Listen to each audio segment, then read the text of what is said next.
All right, welcome back to the Carquinez Toll Plaza. We are prepping for the Facebook Live 4 p.m. update for the Contra Costa I-80Pave job, and it's going very well. We're still on track for opening at 5 a.m. Monday. Big update coming at 4 o'clock today. But we thought we'd take this opportunity to talk a little bit about communication and its role in a major project like this. So we're here to get now with the communications team. We're getting ready for this big update that we're going to be doing at 4 o'clock. And we thought we'd tell you a little bit about what the work is like behind the scenes. And that starts long before you actually get out here and start tearing up the pavement or putting in traffic detours. So we've got Vince Giacala here. Vince, can you tell us a little bit about what we did prior to getting ready to come out here and start the work? Well, yeah, Bart. Caltrans and local project teams have been working on months of planning for outreach and communicating the message and what's going on out here this weekend. So, there was months of planning and preparation. The project team came and went and did presentations to several city councils and city council meetings in the North Bay and the East Bay, several cities that are directly affected by the closures this weekend.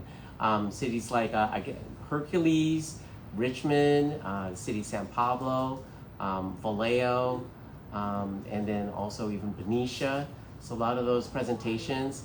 And then on top of that, the project team also mailed out thousands of direct mailers and flyers to residents directly affected in those communities and some of the surrounding communities. And then also we've set up a project hotline where we can answer questions. If anyone has questions other than what's posted on our webpage, you have additional questions, we check those daily and we can answer the questions from there. And then also there's a project webpage that has all the different maps and all the different detours that have been communicated throughout the area. There's also been campaigns as far as paid advertising on some of the social media and some of the other outlets. And then obviously there's been signage all up and down the highways. So a lot of we could keep going, but there's been a lot of preparation on this. And I guess basically the main message for everyone out there is just there's some important work that Caltrans has to do, just like maintaining your house. If there's a leak in your roof, if the highway is worn and we need to replace it, that's I guess basically what we're doing this weekend. And we're trying to get the message out to everybody that, if you're going and do something with your family, you have to go to a sporting event, or you're going shopping, or if you're going to go visit some friends or family in the North Bay or the East Bay, just be prepared, because we have to go and do this work that's really important. But unfortunately, there's this inconvenience of having to go around this detour. But a lot of preparation behind the scenes. All right. So during that preparation, we got feedback from some of those city councils that helped design the work that we were ultimately going to do.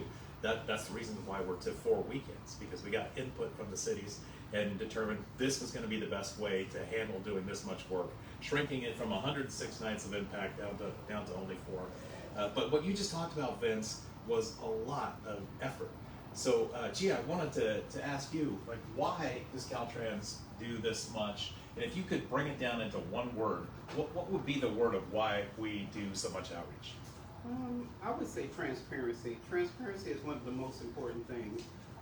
We want to be transparent with our communities. We want our communities to understand the importance of how we regard them. We want them to know that we think of them in the highest regards.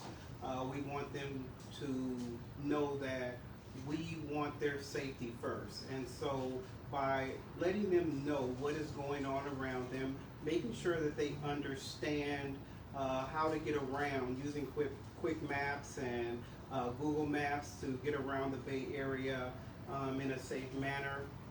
Transparency is going to help with that. So we communicate with that to them, and that helps them out. Right. Great point. So, and obviously it's 2023. There's a back and forth that we have with the transparency and the communication. So talking to the different cities, having them affect the work that we're going to do. But also it comes down to, how do we communicate? What tools do we use these days so that people can understand this is the work that we're doing and this is how far we've gotten along? And so I wanted to ask Alejandro, what are some of the tools that we used this weekend to get the message out?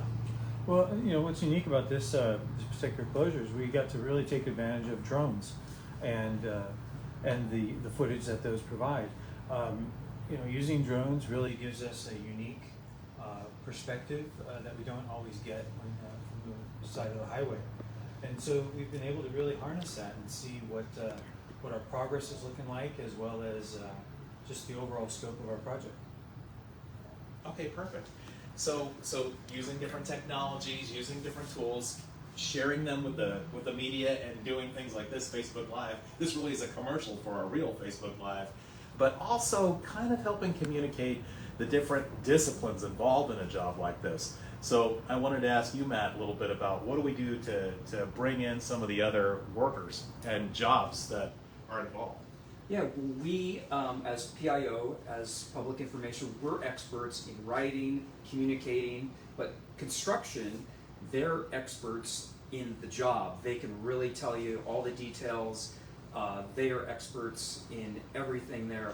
When it comes to traffic ops, they are experts in traffic. They know these roads in and out, and they know how to communicate to us what's best for the project. So everybody here at Caltrans is a team, and we all work together. Right, excellent. So we just wanted to give you a little look behind the scenes at us preparing for the 4 o'clock update for CC80Pave, where we'll let you know how things are going, how we're doing towards that deadline of opening by 5 a.m. Monday, and just how important it is that we do this communication with you. Be safe and be back at 4 o'clock. Thank you.